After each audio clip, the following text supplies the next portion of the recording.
Hey guys, welcome back to Heart Breathings. This is episode 2 of my Productive Week in the Life video series. If you haven't caught episode 1, it is all about how I plan for my week in a typical week using these Kanban boards and my HB90 method planner. And I'm so excited to share with you how the week actually went, because in the end, no week is ever perfect and I never get every single thing done that I said I was going to do. So it's really all about managing my capacity, trying not to burn out, and going with the flow on a daily basis and staying as flexible as I can. Now, every single person out there is different, and what works for you may not be the same thing that works for me, but it's my hope that in sharing this process, you might get some tips or a few tricks that might help you along your productivity journey as well. So let's get started.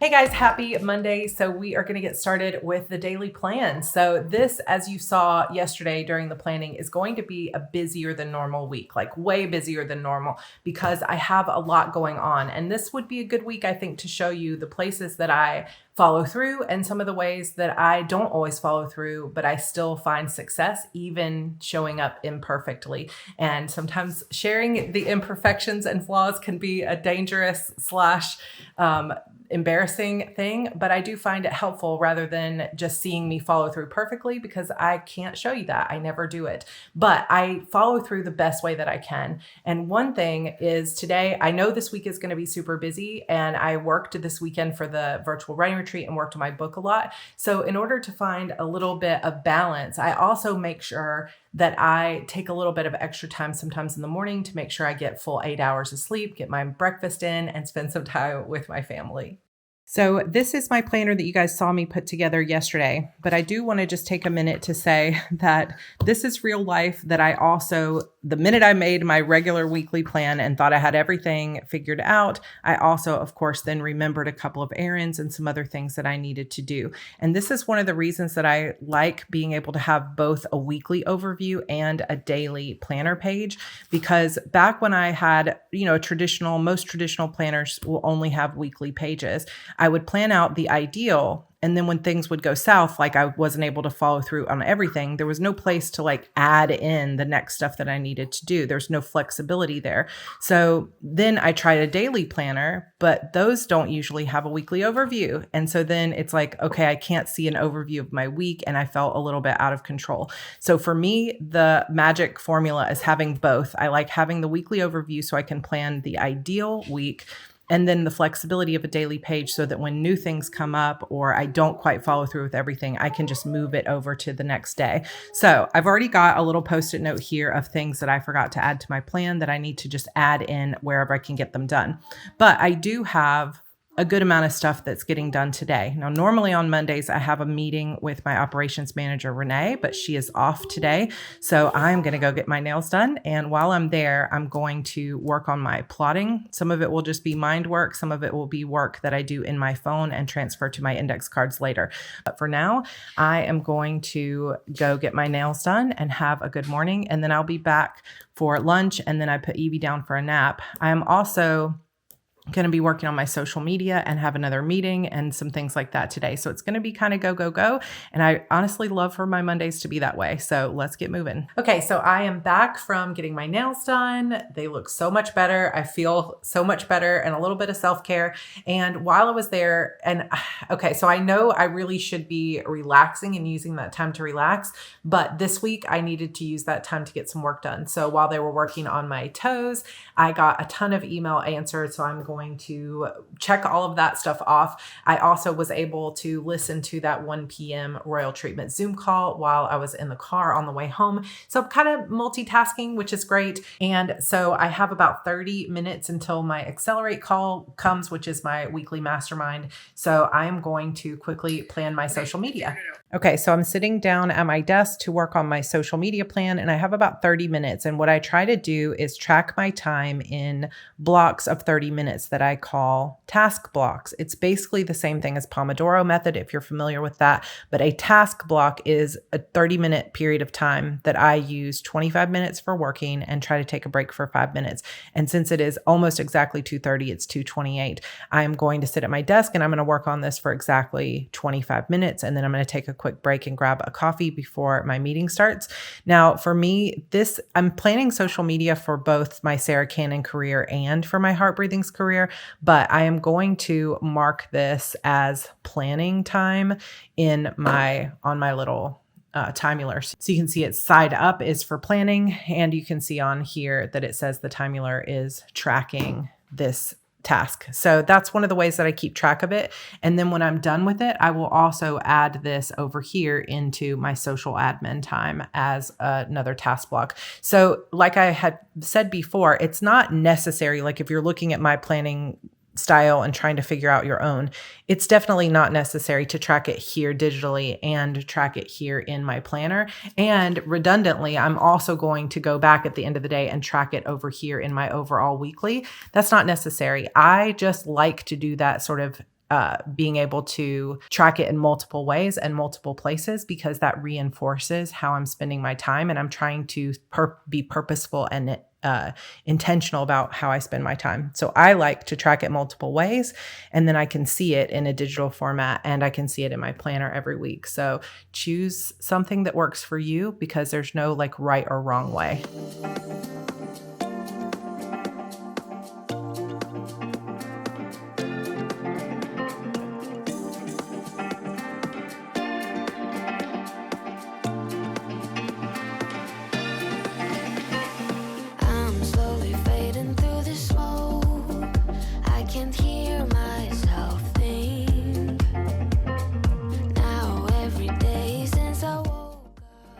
Okay, Accelerate is done, and I finished planning my social media for the week. So that sticky note for social media for week 8 is down the board. But that so far is the only thing I've actually been able to move down the board. And this is just a tip for anybody who's looking to use a system similar to this is, there's already a lot of sticky notes on this board, but really each one of these sticky notes could be broken down to even more like granular tasks. So for example, I have book 12, 5,000 words. So I could put 500 words on here times 10 and have 10 extra sticky notes that are each 500 words. But then I have to balance that with the overwhelm of having so many sticky notes on the board that there's just a million here.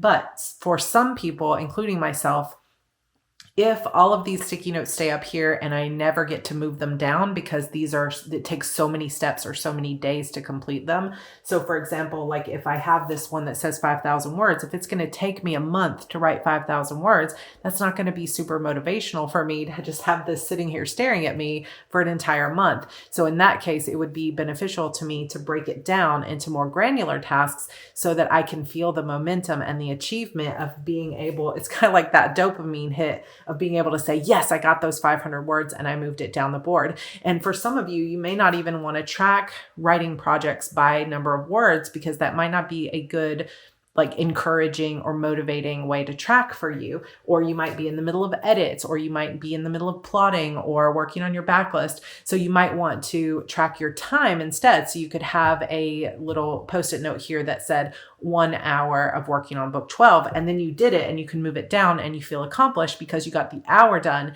and you're not so focused on how many words you wrote, which for some people can just give a different kind of pressure. So one of my tips about what you put on the sticky notes is really to think through, how often do you want to be moving things down versus how many sticky notes do you have? And how do you word your tasks, or how do you define your tasks so that you feel more motivated to get them done and you feel more rewarded and accomplished once you have completed them? And these are really important things that work with your mindset in terms of how this board really can work for you. And another tip is just that it's not like you make the choice once and you have to stick with it for the rest of your life. If I was sitting here in Q2 and saying, you know what, I haven't moved this darn sticky note down in a month, I'm just going to break out the sticky notes and I'm going to write 500 increments instead, 500 word increments, and I'm going to replace it over here. And then I've shifted it and changed it. And then I can start moving things down the board. And I do that all the time where I set it up one way, realize it's not working for me, and then I change it, and then suddenly things start flowing. So just always be aware that you can change what's on the board based on how you're feeling and whether or not you're getting the results you want, because the point isn't to follow my system or somebody else's system. The point is to get you to a place where you feel excited to do your work, and that's the number one most important thing. So however you get there is a win. So I've got all of these things that I've done. I still need to buy and choose the photos. So I'm probably going to work on that a little bit. And I still need to get 2 more task blocks on my plot wall. And that's probably not going to happen until a little bit later this afternoon. And I'm going to potentially get everything done I intended to. After Accelerate was over, I just sat down and did these other quick things, which was an email about a podcast invitation and choosing a winner of a giveaway that I did on my YouTube channel on Friday. So I was able to get all that stuff done. And this might be a day where the accountability of being on camera for myself actually allows me to get it all done. So we'll see. Okay, so it is 8 p.m. and Evie is asleep and Andrew is capable of taking care of himself at this point of night. So I'm going to quickly plan tomorrow. And I like to do it the night before just because that way when I wake up, I'm not making decisions based on how I feel tomorrow. There is still some of that I do that I'm like, if I've got a headache or I just had a really rough night or Evie didn't sleep, I can adjust. But I like going into the day with a day already planned because I find that I'm much more likely to follow through with at least the majority of the things I said I would do if I planned it ahead of time. Because then I'm like, I don't really feel like doing this today, but I said I was going to do it, so I'm going to do it. So there's just that little bit of commitment and accountability in planning the night before. So I'm going to do that. It only takes me just a couple of minutes. And then I'm going to go outside with my plotting notebook. I'm going to have to turn on the light because it's getting dark already, but I'm going to go outside with my plotting notebook and I'm going to spend the next hour while my husband is doing some of his own stuff, just working on my plot. So I'm probably not going to get the photo stuff done tonight because that'll put me at 9 p.m. already. And I just don't want to work past then. I don't always work in the evenings at all anyway, but I'm just really into getting my story together right now. So I really am excited to work on that. And then I'm probably going to watch some TV with him and hang out for a couple hours before we go to bed. So overall, a really good day, a really chill morning, and I'm still really productive and excited. So let's plan tomorrow.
Hey guys, happy Tuesday. So this is one of the reasons why I like to plan the night before, because I did not have a great night. I did not have a great morning, and I'm running way behind what I had intended to be at this morning. So I'm going to jump into a meeting with Renee, my operations manager. I also have a meeting with my accountant this afternoon.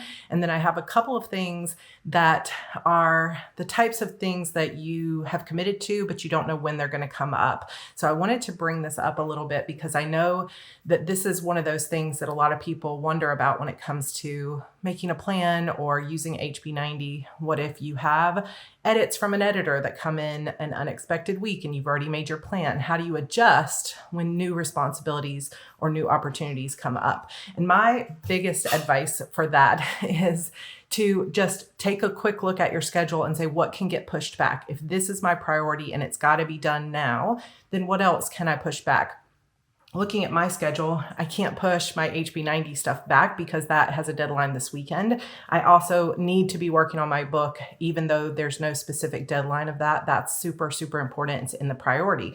I also have a project here where I'm working on auditing my backlist. And while that is important and it can lead to more sales and it can clean up my sales pages, which are a total mess right now, it's not the most important thing. That needs to get done before my new book releases. But since the book isn't written yet, that's something I can quickly identify and say, okay, that, even though it's important and it was part of my plan, I can push that to the next quarter or to the next week or next month if I need to.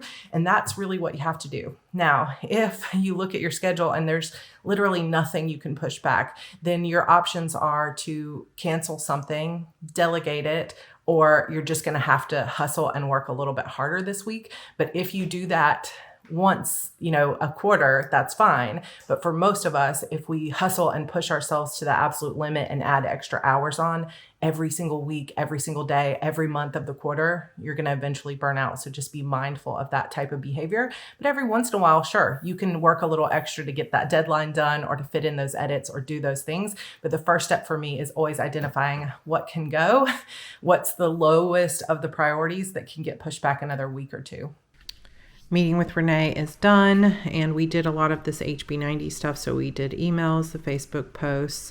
She's still working on the sales page. We sent out the first email, and I haven't begun the planner yet, but between HB90 talk and other things that we had to do, like our regular weekly meeting, I'm going to put admin here.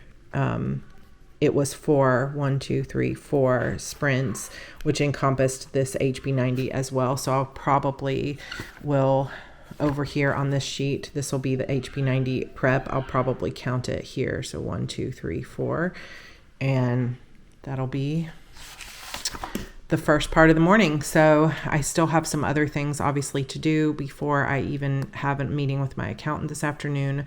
And I think right now what I'm going to do real quick before I eat lunch is I'm going to update my address, and I'm going to buy a card that I need to buy for a family member that graduated from high school. So that is all good. And then I'll probably will quickly do a Instagram story, and I'm, working my way through the day. Okay, so it is 3:30 on Tuesday. I just got off an hour Zoom call with my accountant, and there's so many decisions that we're making and so much that I need to think about with my bookkeeping and other stuff. And my mind is going through all these decisions and all of this stuff I had on my schedule to write after that, to work on my writing. There's no way I can sit down and write right now. My brain is just full of mush. So I need a little bit of a break and a reset. So I am just going to, it's 3:30.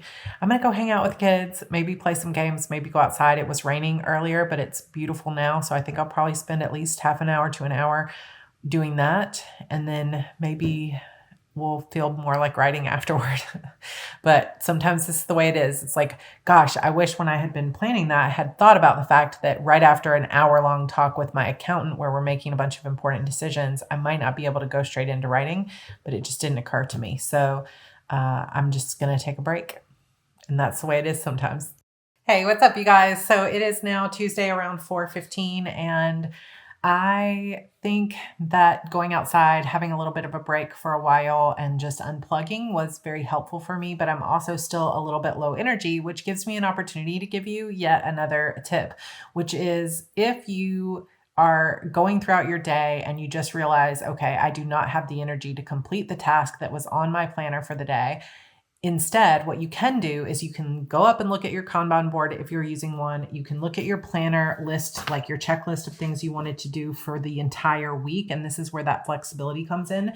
And you can say, okay, what on this list right now that I need to get done at some point this week or this quarter is low energy enough or matches my current energy enough that I can just go ahead and knock that out. So maybe you're not doing the task that you intended to do, which for me is writing right now, but you can do something else. So I was just playing around. I thought, oh, I'll just record a quick sticker haul and a reel, and that'll be fun. And that did actually get my energy up a little bit. So a little bit of social media was low energy for me. And I'm looking at my list and I'm realizing that, okay, there's no way I'm tackling the HB90 planner right now, but I was intending this week to finish recording my game room setup so I could work on that. That's pretty low energy. I'm just recording it like I'm doing right now. And I've got a couple emails that I could send. Sometimes the emails feel really high energy to me, like they're just very draining, and I really do not feel like sending more emails today. So another thing on my list that I realized is, oh, I wanted to make a checklist for my backlist audit. And that'll be super low energy. Basically, I'm just sitting down and I'm going to brainstorm a simple checklist of things that need to get done. I'm not actually completing the things, I'm just completing the checklist. And that'll be something I can mark off my list, and it's low energy and it's still moving me forward. This is one of the biggest tips that I have for you is, eventually we do have to get the higher energy tasks done. If you've been following me for a while, I have not been following through on my writing the way that I want to, but sometimes we're just in a low energy period in our lives and it can be difficult to get that stuff done. Eventually you want to figure out a way to tackle the high energy stuff. But there are also ways that you can move yourself forward substantially, really move the needle towards your dream life with doing low energy tasks. And sometimes if you can make sure that your energy matches the task that you're working on, or switch up your task to match your energy, you'll be getting stuff done and moving yourself forward instead of just saying, I give up for the rest of the day. So, little tip from me to you.